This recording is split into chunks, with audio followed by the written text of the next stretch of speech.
This is a summary of part 3 of Joseph Conrad's Heart of Darkness. Let's get this started with. Now, firstly, Heart of Darkness, we left off earlier with meeting the Russian, and since we went ahead and met the Russian, we will finally go ahead and find out what was the relationship between the Russian and Kurtz. Also, it is mentioned to be somewhat of like a mentor-student relationship, even if it does have its highs and lows. We start off with the Russian going ahead and revealing everything about Kurtz towards Marlowe because, well, he sees Marlowe as the only one who's able to really understand Kurtz. As a result, well, Marlowe himself finds out that that little notebook that he found there with a bunch of code written onto it isn't really code, it's the Russian alphabet. It's just a different language. The Russian guy keeps on going ahead and saying that Kurtz has opened his mind, which feels like he opened his third eye for some reason, but who knows? Maybe he did open his inner third eye. Eventually, he goes ahead and starts telling him about Kurtz and Kurtz and Kurtz and Kurtz. Kurtz that, Kurtz this, Kurtz those, which probably would start getting annoying, except this really goes ahead and shows us what Kurtz really is like. He literally went ahead and told him how they got all that ivory, how they got all that, how they all secure all this, and what happened to Kurtz, and why he's like not coming back towards Europe, even though he should really go back to Europe. Apparently, they get the ivory, a lot of it, by raiding from other villages, and if they could get it the traditional way, they would get it like that, but they would always raid other villages too, which is how they go ahead and get a bunch of that ivory into mass amounts. Another thing about Kurtz that the Russian guy went ahead and revealed was that he literally had all of his papers. He had his report, he had all his documents, everything written by Kurtz, which he would eventually entrust to Marlowe, but that didn't really happen yet. I'm just giving you a heads up. He even reveals that Kurtz himself has gone a little bonkers, trying to go ahead and tell him that this guy's a little bit crazy, even if he does have genius ideas. He expresses respect towards Kurtz, even if he does beat him up a little bit. And Kurtz's conversations with the Russian guy, also they are usually one-sided, literally helped him understand his point of view a little bit better. We will have some evidence towards this later on. Of course, Kurtz went ahead, and he was not at the inner station when Marlowe arrived. Later on, when Kurtz was being stretched back in by a bunch of his, what could I call them, like, company mates?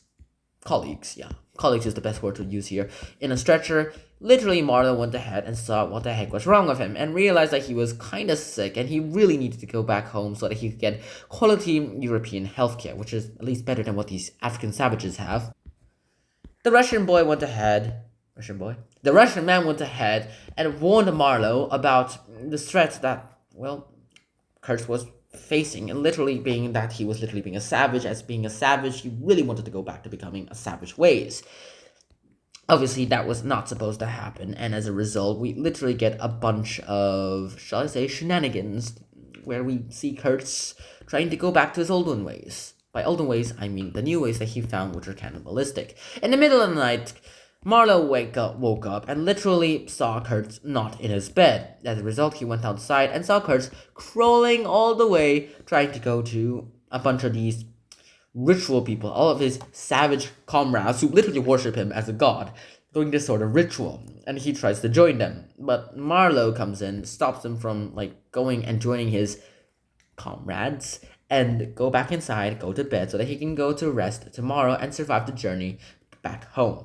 Of course, somehow Marlowe convinces Kurtz to go back into bed, which I'm still not sure how he did it. Kurtz is put on the steamer boat and it is being sent back. His African people literally will miss him and they literally shoot in cries of despair.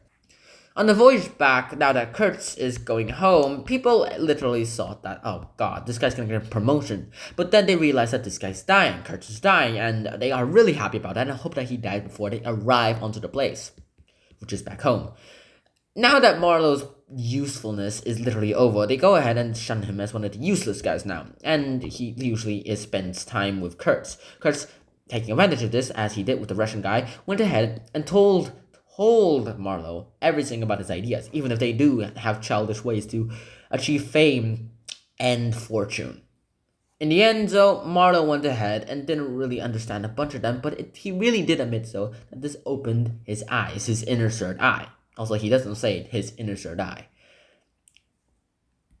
One day on their steamship boat, Mr. Cuts went ahead and he's starting to be really ill, and he literally asks for redemption. The Russian man literally promised, well, Marlowe to go ahead and protect Kurtz's reputation, which he is willing to do, even having all of his documents given to him by the Russian man. And then Kurtz says his final words: "The horror, the horror." That sentence by itself is literally a good representation of the hearts, the darkness, the evil inside all of humanity's hearts, including his one.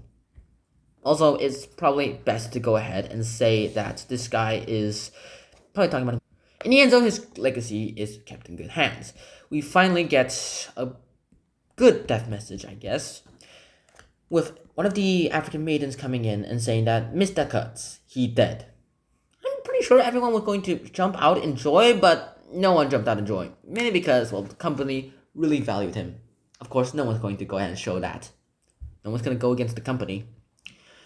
When Marlowe comes back to England, he went ahead and gave a bunch of his papers. He relents some of his papers towards the company, who literally claims all of them. He gave Kurtz's report to a former colleague of Kurtz for publication, who was in the news business, and then he gives some of the letters and the fake final words of Kurtz towards his former fiancée, who went ahead and asked if Kurtz went ahead and really loved her to the end. And of course, he went ahead and lied because he thought that she was too weak to take the truth, and he thought he was right.